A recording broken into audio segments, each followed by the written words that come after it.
Hi everyone, hope you're having a good Sunday. I'm just waiting for conductor and artist Noah Max to join me.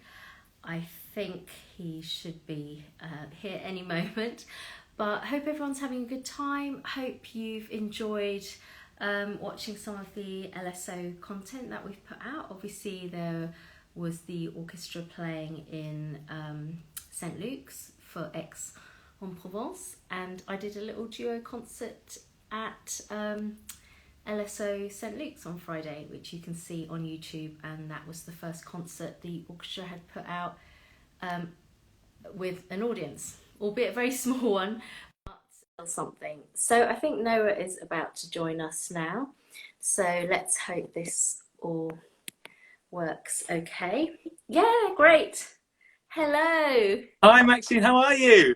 Good. It's lovely to see you. You too. It's been far too long. I know. I'm trying to think back to when I would have seen you at the Barbican. So it must have been at some point last year. Well, it might have been that strange moment, at the turning of the year, the cusp of when I was at a lot of rehearsals with you guys. It was all sorts of exciting things, and then suddenly quiet, like everywhere else. I know this year just seems Surreal. kind of passed quickly, but stretched. Yeah, it's July. I mean, what's Stretched. going on? It's hard to believe it, isn't it? That Yeah. it's been so long. But where have you been? Where are you sort of based?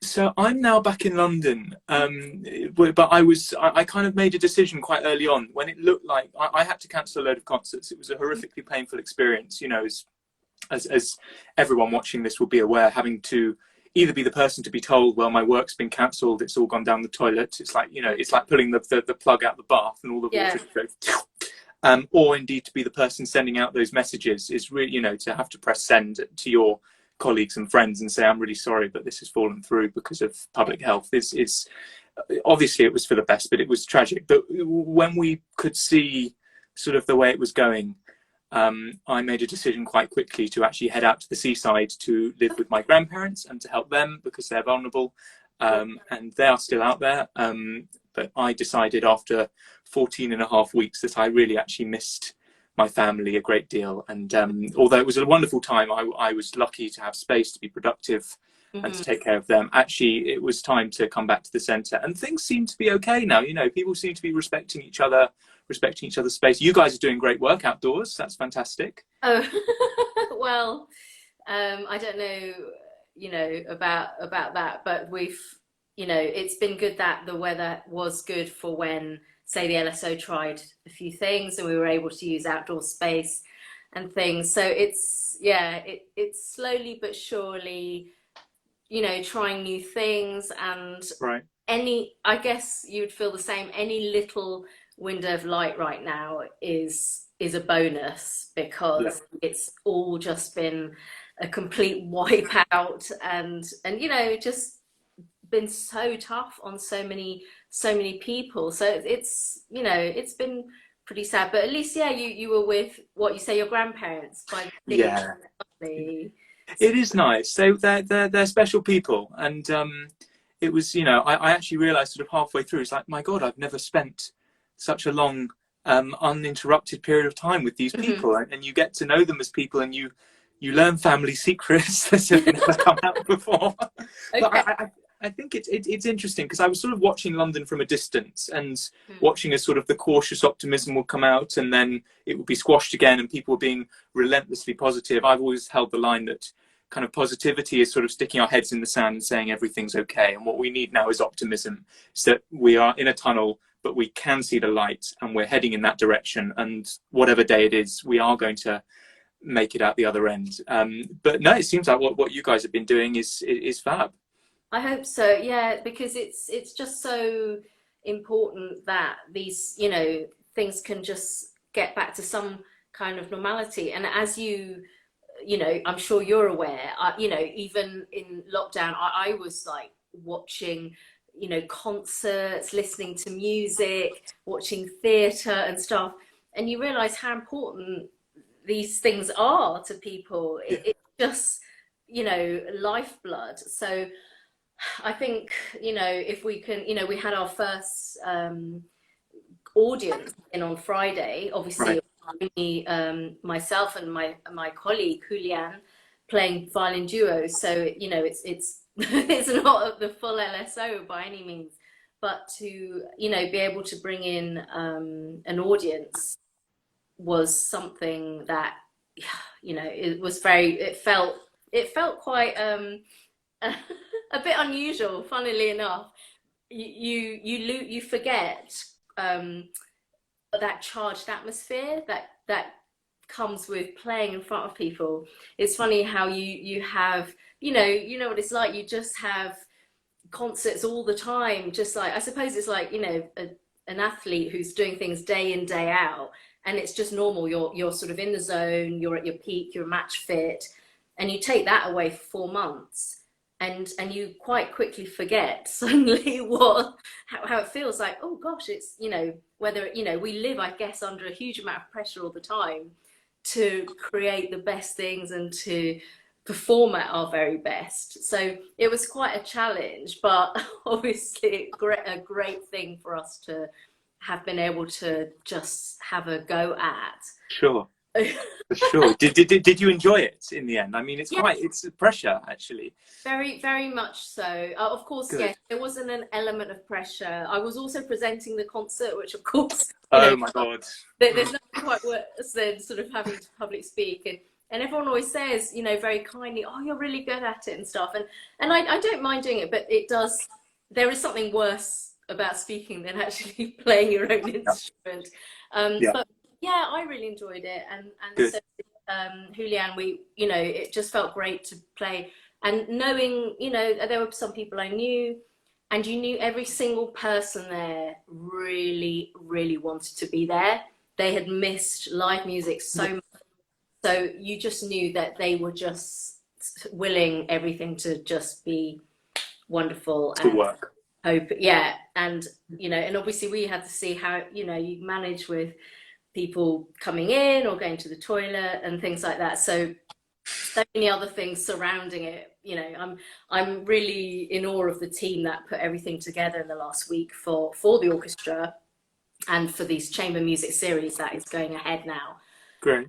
It's quite, yeah, it's just been a great week for me. But I'm really interested to know what you spent your time doing. Obviously, you see, as with so many people, it's like a domino effect. Your concerts just go. And did you find that you stayed? I suppose having a different environment and looking after relatives helped. But did you just keep positive? Did you feel motivated, or did you feel a bit of a slump at times?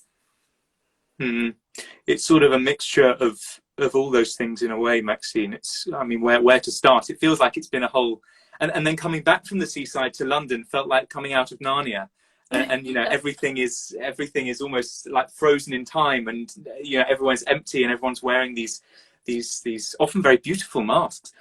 Yours is fantastic, by the way. I love that. Love what's going on there. Very I good. have a mask wardrobe now. I mean, people, if it's going to cover half my face for the considerable future, Then it's got to be good. Look fantastic. Yeah, absolutely. Totally agree. But no, it's been two things really. I think the first thing that happened for me personally during lockdown was learning to call myself by my true name. And the second was the motivation piece that you're describing. So the first one was when all the conducting work went out the window. Not only did I start looking at conducting in a totally different way, given that you're not doing it and you're watching videos of yourself, of others, talking about conducting, speaking with conductors about not conducting, suddenly you start seeing it in a totally different way. And I'm sure maybe you'll want to chat a little bit about how that worked later. But more important, pertinent to your question, was for me, I realized that, why I'm here is to bring new stuff into being that wasn't there before. And that actually by creating a diary which was so chocker with conducting that I denied myself the possibility of doing that. It's not that I want to stop conducting, it's that, like everything, one needs to find a better balance between activities in order that it's a self-nourishing ecosystem and everything feeds everything. What I usually find on the best weeks is that my conducting nourishes my composing. The pieces that I'm looking at nourish the kinds of pieces I'm writing, and I learn things, and then I take it to this mentor or that teacher, and they can help me get involved, or indeed to my pupils. Sometimes if I want to know more about a piece, I actually take the opportunity to teach it. It's like someone once said to me, if you want to get to know a topic, you do a series of lectures on it, and by the end you're probably going to know a bit. So it's kind of an excuse to get to know stuff, which we all did. So that was one thing, is that I started saying to myself, no, actually I am a composer. That's my identity. The other thing was the motivation piece, is that I had to work out what it is that gets me out of bed in the morning. Because like you said, when we're performing all the time, there's all kinds of chemicals flying around. And the work that we do is so transcendental. You know, you do it and it exists in time and it's gone, which is why our business is so much tougher to manage, I think, than, say, visual arts, because, you know, the money's on the wall. You've got the painting there, it's on the wall, and the problem is, yeah, well, exactly. Well, nowadays they take selfies in front of it, don't they? Because it's about them, but it's also about ownership, isn't it? In that we, now with music, people are playlisting, so they're taking bits of music from other spaces and places and times and putting them into their own playlist, which say something about them, and, you know, it's the new context which matters. Yeah. But I mean, it was so interesting to kind of take away all that chemical of performing and you know, putting ourselves through, again, this athletic cycle of this vicious cycle of having to do this stuff all the time, kind of the compulsion, and saying, without all of that, why do I get out of bed in the morning? And my answer was, I get out of bed in the morning to inspire hope through creativity. So what I want to do is I want to enable everyone to engage deeply with their inner music, or to feel in touch with their own creativity in a deep, personally meaningful way. So that together we can discover places that we never knew existed. So the crazy idealist in me is suddenly allowed to come out and say, I imagine a world where everyone feels connected through art. And suddenly you think, well, actually, all the things I do, that's all just manifestations of a deeper purpose. So I can't do the things I usually do, but I can do a bunch of other things which still manifest the purpose, which is where the online series came from. But like, I loved your words, actually. You said that the charged atmosphere with the live audience and the sense they wanted to be there is that the audience completes the circuit. It's an electrical circuit that feeds us. It must be something that feeds us as artists and performers so much. Of course, you know, it's what could make or break a performance because of, you know, one can, it doesn't matter if you're in your living room and everything goes to pot when you're playing, but, you know, what doesn't really want to happen when you're standing on stage, and certainly not if you're being live streamed and in front of actual people after so long. But it's that X factor which you cannot really describe, that is, it just feeds you and gives you this electricity to play in a different way, and it elevates things. You know, it may even be that technically you don't play as well, but there's something about the performance that just brings it to life. I think it is hard, very hard to sort of put into words how it is. But we've all also done the concerts where we have a bad audience, you know. And that can go the other way. At least now we don't know, you know, they can tune in, they can tune out, doesn't matter. Hi everyone who's tuned in, by the way. I just wanted we've got someone here, Annie in Stitch's shop. I'm making masks for singers, so if anyone is a singer, go and check out Annie in Stitch's shop. That should be interesting, because I did read Thank you, Annie, we need you. Masks for, say, brass players. Yeah. Because certainly in our rehearsal, you know, woodwind and brass, they could have masks on whenever they didn't need it. They do like 20 bars rest or something, or not in a movement, they could put their masks on if they wanted. But I suppose it would be quite useful to have something which you didn't have to constantly touch. So yeah, that's great. I'm glad people are sort of able to see ways around so many things that we just thought, it's impossible, you know, it can't be done, this can't be done, and this is over. You know, we just need to find alternate routes back into a way of, you know, being. I mean, you know, we know that no one is going to play Mahler 8, you know, in 2020, you know. Unfortunately not. In 2020. But there are other things that can be done, and other things that, you know, that in a way that we may discover that we didn't know existed, which I always think is a good thing.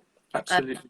So did you spend a lot of time, did you mostly, I've seen you've been painting, or do composing. You say that as your first kind of love, if you like, I suppose. Is there a lockdown sort of series of compositions or anything like that that we could look forward to? For sure. No, it's already there, Maxine. It's all Oh, it's been it's been a weird thing in that I went away to the seaside thinking I've got these big projects I want to achieve, and I want to fulfill the potential of this time. And then actually, what happened when I got there is that my body started sending me a different message. It's that everybody's telling us, you're never going to get this time again. We really need to use this time wisely, positively, this, that, the other. And actually, I thought, rather than shouting about all that, why don't we listen, tune in to what the world's trying to tell us, is that the world around us is slowing down. So I will slow down as well. And then suddenly you start challenging the preconceptions and saying, well, we can't connect on a physical level, which is terribly sad. I hate Zoom calls now. I used to have quite fun occasionally. Now it's like, you have all the things. And then actually we're all looking at the little picture of ourselves. And if we want to make eye contact, then we look here at the camera and then we're not actually connecting with the... It's nightmarish. Look at you, but I don't know if you think I'm looking at you. No, I feel quite looked at. This is nice, This is actually it's quite good by those standards. I'm going to do Instagram Live more. Clearly, it's the way forward. I get, but there's the preconception that we're not connected now, so we have to, Actually, it's like, well, by saying that to ourselves, we can only limit ourselves. We put ourselves on the back foot. So why not take the opportunity actually to be more connected than ever? And I've, by expressing my purpose, I've managed to magnetize or begin magnetizing to me people who believe what I believe and want to see that world where everyone feels connected through art. And the nice thing is that they're international. And it's like, but what's nice about what you were just saying? I'm sorry, this isn't answering your question, which I promise I will do. It's all relevant. For sure. I mean, it's this funny time we're in, but people are starting to look at the long term now. And they're seeing, people making masks so that people don't have to take them off in order to sing or play instruments. Fantastic, great. Because what people are noticing now is that the world isn't just going to go back to normal. It's like when the internet happened. It's like we're saying this is unprecedented. No, when the internet happened, it put a whole load of people out of business because they couldn't adapt to the new circumstances in which we're living. So the way I can see things going, and this does actually link into your question now, is that I think, ensembles will get smaller, more intimate, more trusting, and music will start moving more outside the concert hall into public spaces, be it train stations or public squares, and there'll be opportunities for people to observe and engage in the process. And that's something I'm really curious about what the future is going to hold there. But basically my epiphany when I got to the seaside was, why am I focusing on writing these big orchestral things which no one's going to play until 2022 when I could write pieces for my colleagues who are sitting there at home voiceless, wanting something that they can learn, and then actually going the next step further and giving them a platform on which to perform it. So Echo did an online series called the Echo Chamber. We did 5 concerts and it was very popular, so we did another 3. So there are 8 concerts out there. Of some premieres of my music and some premieres of other music, and ancient music, romantic music, and solos, duos, people in their flats, people in their gardens, and a couple of socially distanced ensemble things. So actually, I do have a premiere playlist on my SoundCloud, a playlist called Lockdown Premieres, which I'll have to put a link in my Insta when we're done, so people can find it if they want. Yeah, goes onto the page. Yeah.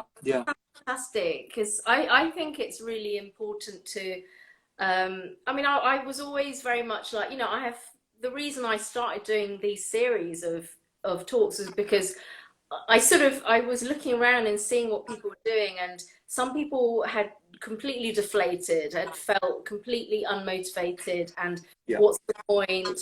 And other people were sort of like gung-ho, right, I'm going to learn 5 languages by next week, I've done this and I was a bit like, well, I'm not really either of those, but I was interested to know how people were going to spend their time, because obviously I have other friends in completely different walks of life who just came home from the office, set up their laptop, and were just having their normal-ish working life, albeit from home. So I think, I set up, these interviews to just see how people were managing, and it's always so heartening to hear that people have given, have found things to do and also given a platform to other colleagues who have nothing to do, and a chance to just, you know, to even just motivate yourself, say, to get out of bed and say, well, today I'm going to, you know, play this piece or learn this piece. I think that's great. It's really interesting, actually, that one of the people who I really follow and admire, there's a couple of books on the top tier of my bookshelf. Feet in the Clouds, Grief is the Thing with Feathers, The Artist's Way by Julia Cameron. Just a kind of 5 or 6 books which I really, really value. And one of them is The Infinite Game by Simon Sinek. And he always says there's a whole section of the bookshop called Self-Help, and there's no section of the bookshop called Help Others. And what I thought was, and this kind of slightly dovetails into the conducting realizations I had, is that, you know, conductors basically have no value while we can't meet in person, and the mightiest have fallen the furthest as well, in the sense that those who are used to just jetting around the world conducting now have, you know, are sitting at home not doing anything, or, you know, perhaps learning the odd score or having a conference on how we can improve things in the future, stuff like, you know, aside from stuff like that. What I'm really interested in with conducting is the leadership element as opposed to the musicianship element. And what clicked in my brain at the start of all this is that, okay, my value as a conductor now is limited, if not obsolete for the time being, but my value as a leader is stronger than ever, because I'm looking for an opportunity to share what's inside me. So there must be others out there looking to share that as well. So if I create a platform in which others can share what's inside them at this time, at a time when otherwise they would have been forcibly silenced, through that, I will also find what I'm looking for. And none of us know what it looks like yet, but we'll collaborate and we kind of build this ever-evolving creative monolith. And by the end, you look back at the series, and I thought, that's actually, out of all the things I've done in my career, that's the thing I'm proudest of, is those 8 episodes, which sounds stupid, but it's honest to God, it's true. Yeah, no, I totally understand that, because it's something that come out of a very, very difficult time. You know, we sort of all carry on doing our thing when it happens. You know, concerts are booked, you know, programs are set, and you kind of go along, you're proud of what you do, all that. But it's a sort of like an ever, you know, just, I don't want to say it's like being on a treadmill, but because that makes it sound like it's not interesting. Of course it is, being in our sort of professions, it is extremely interesting. But to have actually created something from nothing at a time when, you know, traditionally people could have just sort of sat down and just said, well, that's it, not interested, I'm going to sit here, you know, binge watch Netflix. I mean, not saying that. Which is fine, yeah, exactly, yeah. And I did. I mean, I did a bit of that, sure. But to actually also to have something to look back, and which is, it's very similar to the way I thought I do not want to look back at 2020 and think, gosh, what a waste of time. Because there's nothing I can do about it. I can rant and rave about, I miss my orchestra and I want to be back at work, I want to be doing this, I want to be earning money. But what's the point of looking back and seeing that unhappiness, that bitterness? It's not serving anything. So I just think, you know, be productive. And if the stuff doesn't work, what the hell? It doesn't matter. You know, you tried, you did something, it was a reason to get up and sort of like wash your hair. It's just, you know, it is, I think, it's almost like it's been a mental challenge for people, you know, because I know people have said, oh, you know, it's not, you know, it's not that hard to just be at home. Everyone's got the internet and all this stuff. But I think when you're in creative industries and you've had it, you know, almost you feel like your voice has been snatched away. And interesting enough, what you said about being a conductor, you are instantly obsolete. What you're going to do is sit at home and just do this in front on a line. Basically. I think I did see something with Daniel Harding where he said, I'm very envious of my colleagues who play instruments well, because he said at least they can kind of sit at home and kind of like play, or if they're good. Wow, did he say that? Interesting, yeah. So you kind of, I do think growing something through such a difficult time, I'm you know, whether one likes the finished product or not is still something very to be very proud of. And you know, Yeah. you must be so pleased to have at least kept a collaboration with your ensemble as well. Yeah, they're my family. I love them. I love them to bits. I trust them with my life. They're great people. And actually, this Instagram channel that I'm speaking to you on, Maxine, is basically the product of what you've just described. I think a lot of people have had to go through this realization in different ways, depending on what spheres they're in. But realizing that there is no good or bad. There is no winning or losing. You can't win music. Music existed before any of us were born. It's going to exist after we've all gone. You know, we live our lives in service of this thing which is greater than ourselves, called music. And through doing that, we give to each other. We create a legacy which leaves the musical world in a better way than we found it. And in order to do that, you know, we expect ourselves to produce finished product again and again and again, and to complete these cycles and to go and do the next finished product. When in fact, why should we expect that of ourselves when there is not a human being alive today who is either finished or perfect? We are by our nature unfinished and imperfect. That's just the way it is. You can't change the rules of the game. We can only choose how we play the cards that we've been dealt. And you know, if you ask for another hand, it could be worse than the one you've got already. So be careful. But it's all a realization of actually we can just be ahead or behind. There's no good or bad. And actually the value of being creative is for its own sake. It is its own value. And that's what I really mean when I say a world in which everyone feels connected through art, is that everybody can feel the value of the creative process in their lives, because they can understand that it's not about the destination, it's about the journey and what we learn from it. And it's not about creating a perfect finished product. And in fact, even more than that, it's about creativity as a way of life, no matter what you do. So another thing I'm doing at the moment is developing a program for people in corporate environments to allow them to express their creativity and discover the value of creativity in their lives, which is not something that would necessarily be obvious to us as artists who do it all the time, that's something that people want. But actually it's like, oh, why doesn't everyone understand what we do? Well, actually, because we don't show them the process, we just show them the end, and that's fine. But we can't expect them all to pack along to, not that showing them the process is just a way to get people into a concert hall. No, it's for its own value. Yeah, because you know, I think everybody is interested in a kind of process, aren't they? I mean, I would be, you know, I had been really interested, and I love beautiful ceramics and pottery and stuff. And I thought, well, I'll just go and do a day course thing, and that would be really fun and things. But you know, it's just that seeing the kind of the root and the I don't know, it makes more sense to people that it's not like, well, for example, classical music is not for me because I'm not a really skilled musician, and I don't know, I never learned anything, and it's too late, and all this kind of blocking of what you actually want to achieve. It is amazing how many people I know who are not in music.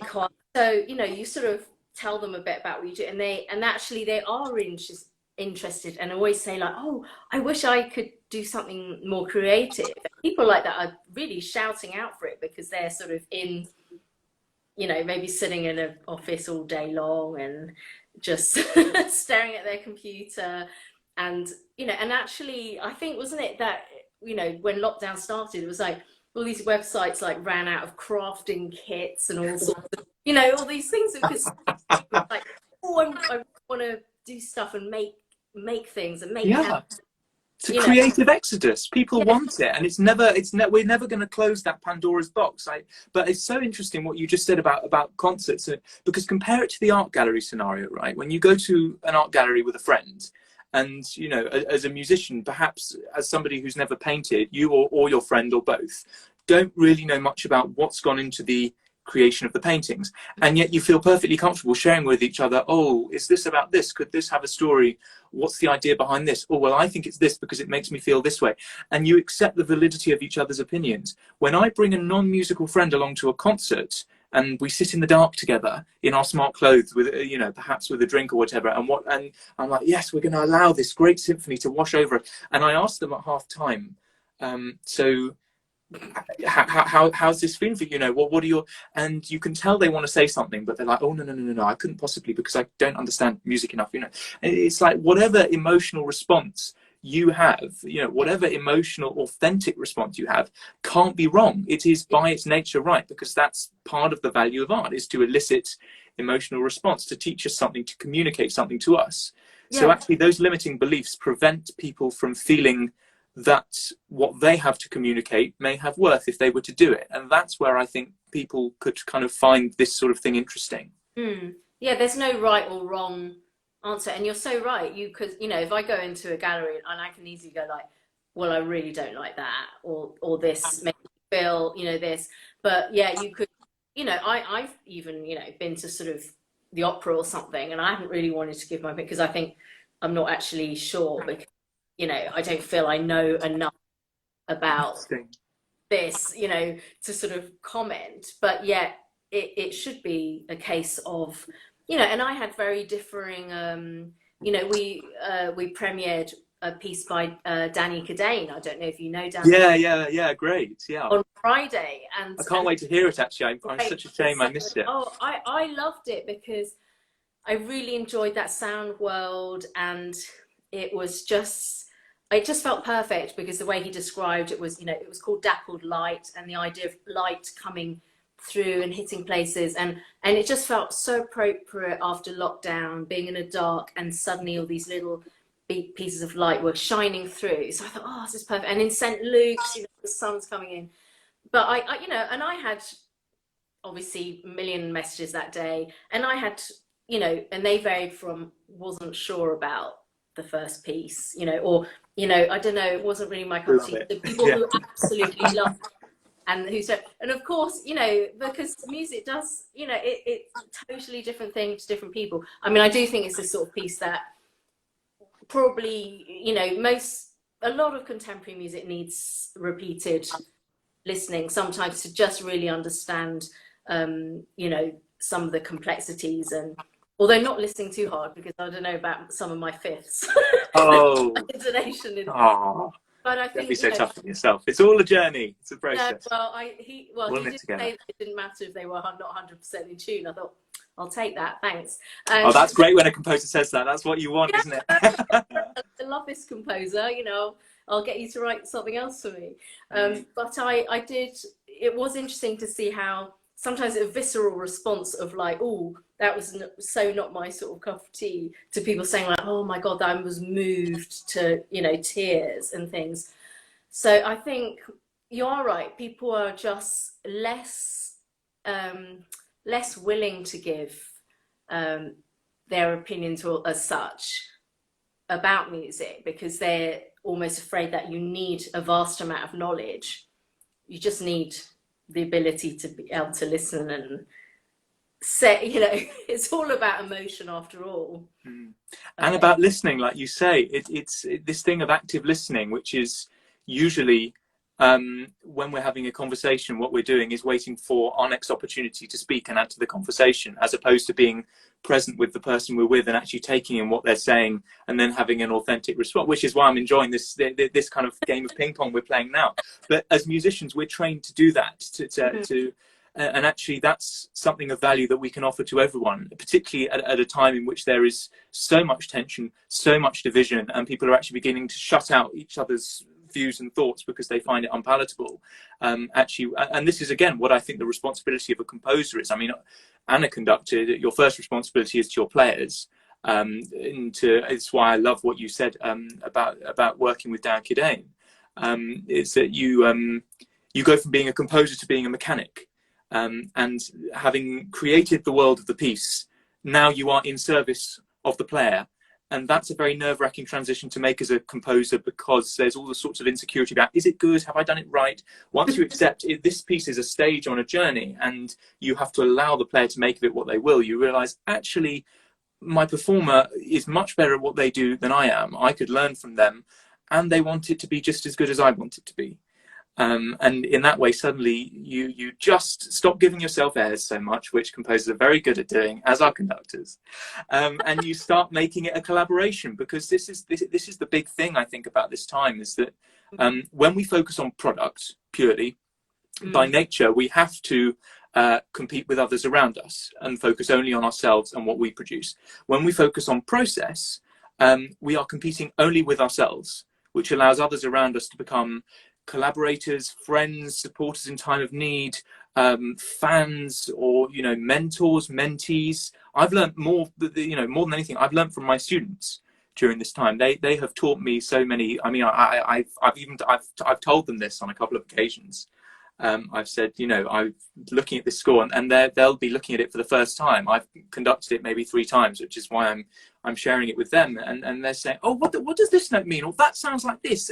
It's like, my God, they're right, and it's the authenticity of the response is amazing. Yeah, just hearing things from a different perspective sometimes, because we Absolutely. can become very kind of insular.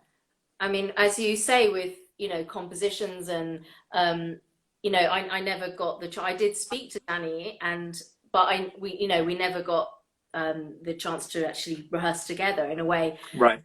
And I obviously asked him questions, although having been a violinist, everything was pretty clear. So I was, it is hopefully that he passed on something that was precious to him into our hands. And we sort of said, look, we're, Julian and I had said to each other, we have to put our spin on it, how we feel the music. And because of course we'd heard it, one of those sort of, he played it. Maybe. Yeah. So obviously completely computerized, everything was exactly in sync, not like a human would play. Sure. And I was a bit like, oh gosh, I think we're not like sticking with what I remember hearing, and Julian was sort of like, oh no, but we have to like breathe our life into it and play. And I said, yeah, you're right. So I'm really hoping that it was what Danny had imagined. But of course, it's going to be different for any 2 people that play it. Yeah. That's the great thing about music. We have everything there, but we all have our own opportunity to be, put our own stamp onto different things, I think. Yeah. And I wonder if this is what we as classical musicians can learn from the jazz community. And I've done a lot of work recently with improvisers. In fact, I'm part of a group where just before lockdown, we started doing events where they would be improvising kind of around a large space, and I would be in the middle of the space painting live. And what they were playing would influence what I was painting. And then the life cycle continued, because what I was painting would then feed back into what they were playing, depending on which canvas I was working on at that time. Or if usually I do these big dripping things, as you can see in those sort of time lapses. So things would be dripping and changing without me even looking at them or knowing about it. And I think, oh, what's that noise? I better go check on that canvas over there.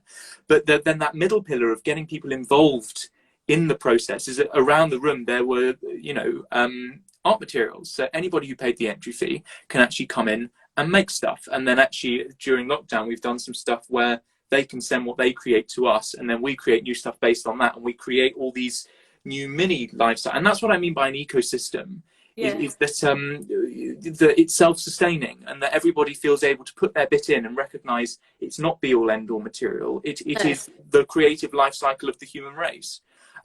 But to come back to what you were saying, the jazz thing is that any jazz musician, I mean, Miles Davis famously, trucking around wherever he happened to be, he'd go to the pub, whatever musicians were there, say, okay, we'll grab these chords. Oh, that sounded, yeah, okay, I know that one. Which key? This key. Okay, let's go. And they make music. And I love about what you just said is that the composer was willing to be a good parent to their piece, and not be an overbearing parent, and kind of, you let it go out and have its own significance, gather a significance which you could never have imagined even for it. And by doing kind of, say, open score stuff, or improv, and then notating it and then allowing it to grow organically, we're actually creating this ecosystem. We're creating a living art form whereby any musician anywhere has the opportunity to collaborate. I mean, that's one way I can see things changing as time goes on.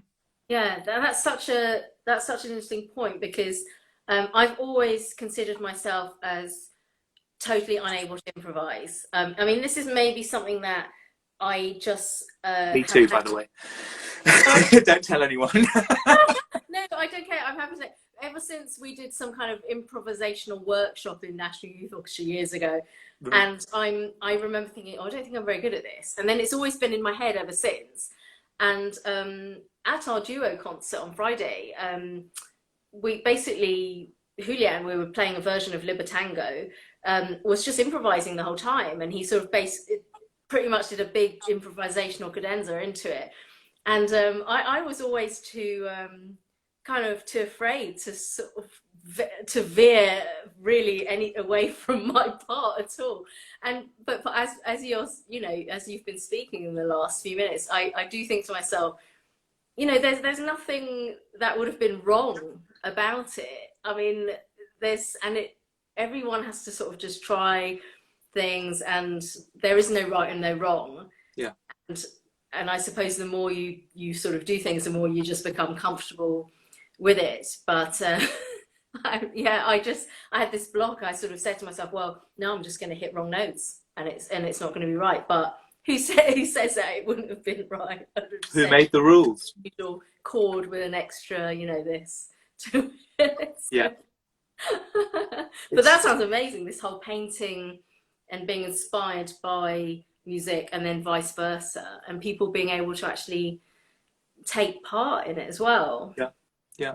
Well, it's the taking part bit, which I see it as three pillars. There's one of the big themes in our conversation today has been product process. And I can see three pillars. Observing the process, which we've started doing quite well in part. Getting, you know, physically, tangibly involved in the process, which is the one that nobody seems to know how to do. And this thing that we're doing is a start of some kind. And product, which is the final pillar. And so, you know, some people, you know, the doomsday crowd who say, oh, concert hall is dead, all the orchestras are going to die, it's all awful. I don't believe that for a minute, because I just think we've overdosed on product. So we've gone from being a skill-based profession to being a skill-obsessed profession, to the point that we only hire in our orchestras now based on skill. You know, we have auditions literally with a screen where we just hear people play. Rather than sitting them down for an interview and talk you. Yes, that stuff comes later, perhaps, depending on the institution. But actually, I mean, there are so many examples of that in terms of the cultures that we've built in our institutions. It's all been very focused towards product.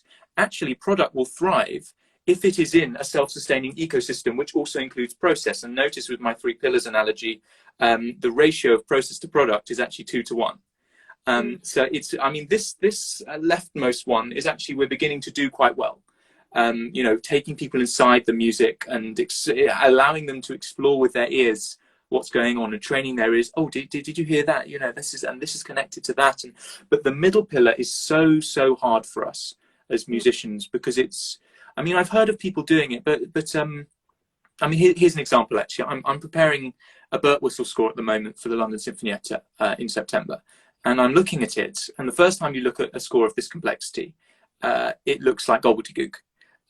It's great music, don't get me wrong, and it's typeset beautifully, all this stuff, but it takes time to get into it. And I'm looking at it and I'm thinking, hang on, this is really good for me. This takes me down a few pegs, and I can have empathy with the 99.9% of people outside our concert halls who, if you showed them Twinkle Twinkle Little Star, that to them would look like gobbledygook. So how do we get them involved in the process? Because if we just go back to doing our Shostakovich and our Mahler cycles, great though those pieces are, and we should do them, but if we just do that, the only people we'll get back into our concert halls were the ones who were already coming to our concert halls before the pandemic.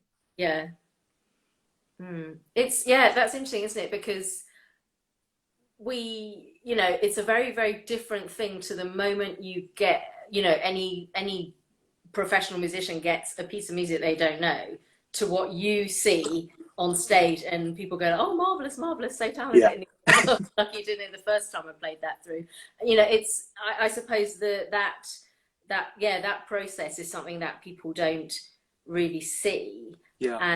And but even, I think even in lockdown, there's been some digital content I've seen of people doing, of like kind of practice with me, or as I learn something, and you think, yeah, hey, good on you. Because, you know, that's kind of, you know, quite a challenge to not want to put something out there that you think is like frigging perfect, because that's what everybody wants. You know, most people turn things down because they, you know, oh, I don't want to put myself out there and do something which is not going to be like 100% great. And Yeah. you know, and as people would have said about Friday, you know, oh, well, aren't you scared to do a live stream and it's going to be out there and all the stuff? And you think, well, things go wrong, you know, kind of like shit happens. Yeah. That's the nature of, you know, it isn't a recording, and people will have to just remember that. And in the heat of moments, you know, I might have gotten distracted or be thinking about what I'm going to say next. But that's kind of what I like about a live thing, where you just anything could happen in that moment, and you know. But I think this whole idea of letting people see more of a process is definitely, it takes away. I know people are saying, oh, you know, they don't want to take away mystique of things, but I think if it brings more people to an understanding that they're not thinking, well, this is just something that's far too highbrow and I don't understand it. I'm just seeing what someone's written. Don't forget, we've got about 15 minutes. If you've got a question for Noah, yeah, please pop it along. Let's get you involved in this life cycle. It's all connected. Everything's connected. They play in cafes, restaurants. I'm convinced that brings people into concert halls once they've developed a taste for music. Classical music is largely siloed. Well, I think I've seen more things happening, like sort of classical pop-ups and things like that. And I think with this lockdown, you know, there's been a lot more outdoor music now. I've seen colleagues playing on their streets, from their driveways. You know, I actually played in a church garden. Oh, did you? Yeah, it's St. Bartholomew the Great. Yeah, gotcha. Just when they finished the garden, and it was meant to be for a couple of friends, just, you know, kind of to celebrate them finishing. So in case my friend Bernadette is watching, and I sort of thought, oh, okay. This was back in, must have been in May or something, and I thought, oh, okay, I'll do it. And then it sort of drew a socially distanced crowd, because of course suddenly they were all looking out their windows going, oh, music and stuff. Yeah. And in a way, it's just, you know, I think taking music into more casual places is really no bad thing. I think that's great, that people can just be a bit more up close and personal, because people still have this idea that going to a concert means you've got to get dressed up and, you know, it's all a bit formal. You've got to sit there and be in silence, you know, and all that. But, you know, if we can have more music where, you know, you're literally right there, and it's just happening right in front of you without any platform, no stage or anything. Is that something that you're really keen on also developing? Yeah, and I think it's not that there isn't a place for the highbrow stuff, just like there is also a place for highbrow art and highbrow theatre, highbrow, lowbrow, anybrow. I think that these terms are ones we can just get rid of. And the same thing, I love what Dom's written, and I think we bring music to spaces for its own sake, not with the explicit purpose of bringing more people into the concert hall. We may see that as a positive byproduct, which is fantastic, but actually there's the nice analogy of the camel in the desert and the well. And in order to stay alive, the camel's got to want to drink from the well. You can drag the camel to the well. You can stuff the camel's head in the well. Actually, all you're going to do is drown the camel. So it's this funny balance we've got to strike between you know, the ideal world in which everyone feels connected through art. If that's my vision, and you know, I also think not everybody has to have their own vision. If there's a vision that you believe in strongly, you can follow someone else's. I mean, case in point, Martin Luther King, great leader, had a strong vision. People showed up for his vision, and people, you know, his vision has survived him, and people still follow it today.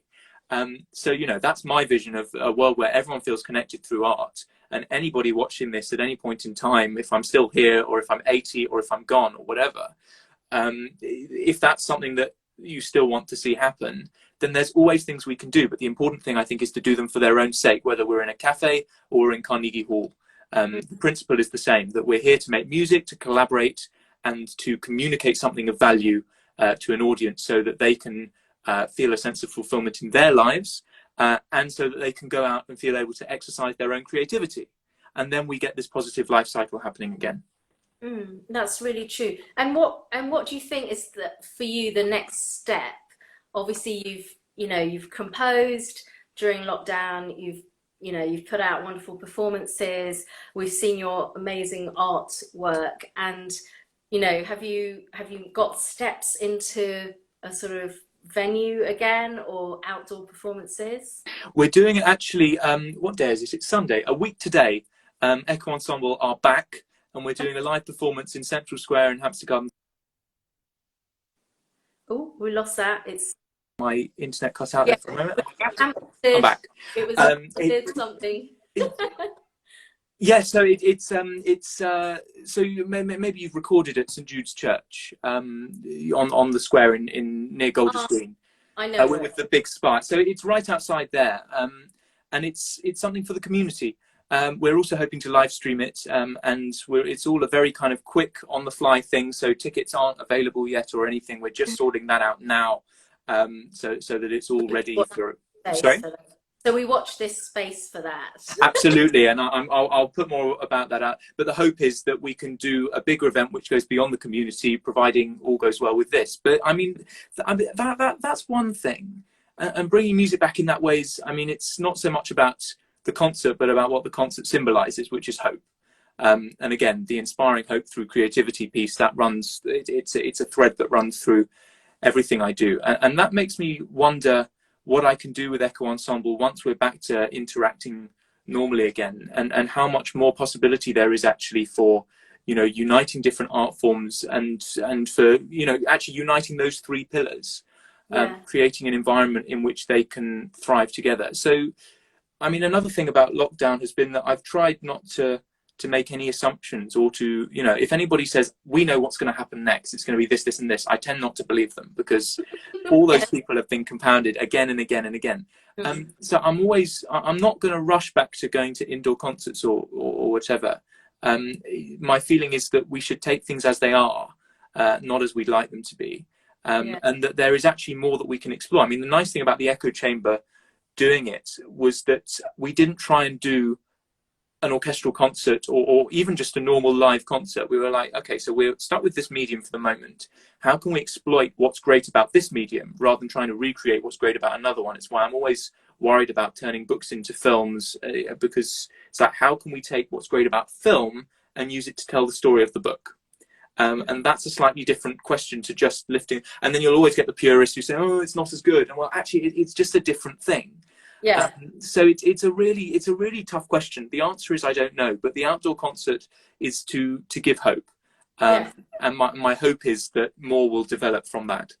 Because at the moment it is literally just taking one small step in front of the other, because also for us the goalposts are changing all the time, and that makes it so difficult whether you can play, you can't play. We didn't even get sort of permission until basically sort of 2 days before that we would actually have people in the hall Friday, which I was very, very relieved about, because much as I would have enjoyed to play anyway, it's very different to play to a camera than to see live bodies. Yes. But I think this positivity you have, I think, is great, because I also have this feeling that however terrible this has been for the arts and for so many people, there's almost though sort of grown this this way of thinking that almost we've jumped ahead quite far in our thinking with, for me, I'd say things like online digital educational tools. Yep, absolutely. Certainly for the LSO, things like that we've brought, and which actually will stay. Even I would like to think that even if things just were magically back to normal in 12 months time and we were playing Mahler symphonies to full houses, I would still hope that these education projects that run online digitally still happen, because you can reach so many more people that way. There will be so many kids that will not have the opportunity to be in a school that falls within a possibility to get to the Barbican and art, and I think it's just made everyone think outside the box, and just things that just it would have happened organically, but we've just had to really up the game. And I think that's quite a lot of good that is going to at least come out of it, I hope.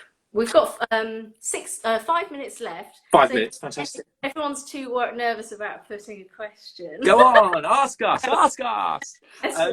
But Good. I love what you said, because I think it's about not just kind of relaxing back and actually taking the lessons forward and building on them, because we've had so much time. I mean, the things that we don't usually have, time and space, the literal things which you know, the fabric of our reality, we have been busking in, and it teaches us all things. You know, and I think actually a lot of it is to do with leadership, and that for me also is the conducting thing of. I mean, I've learned a huge amount from writing all these pieces, but actually my biggest learning has been from sitting back from conducting, looking from the outside at what it actually means to conduct and what it means to be a leader in a time like this. And actually it means helping people, enabling people to be at their natural best. In terms of a conductor, that's the team that you build and the group that's in front of you, and the ability to share the trust, make the music together. But there's also more than that. It goes beyond our work. It goes into play as well. It goes into our lives, and the ways in which we can actually clarify, crystallize the lessons that we've learned, always taking positives from negatives. If we have a negative experience, you know, comedy equals tragedy plus time, sort of thing, and how we can actually enable people to be their best selves by taking those lessons forward. I think that's a really big responsibility of a conductor. Yeah, absolutely. Well, there's been so much great energy and positivity in this hour. I'm just so nice to chat. Thank you for inviting me.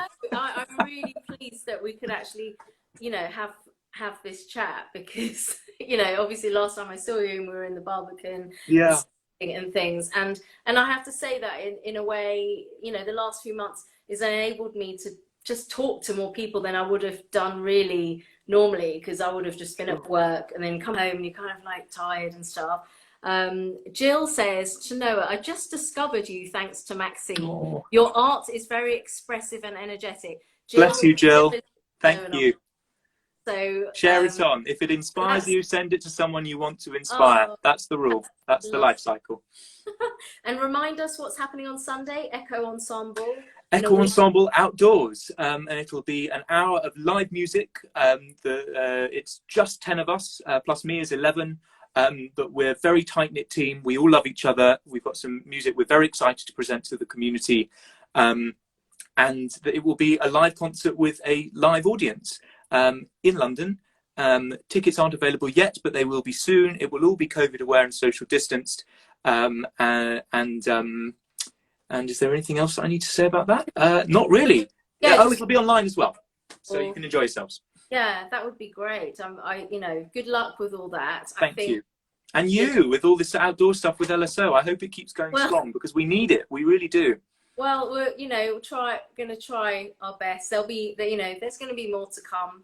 Yeah, and I think, you know, with this summer shorts, as they call it, series, for the 6 weeks on Fridays, that's, you know, I'm really glad that other players will get a chance to feel that energy back again.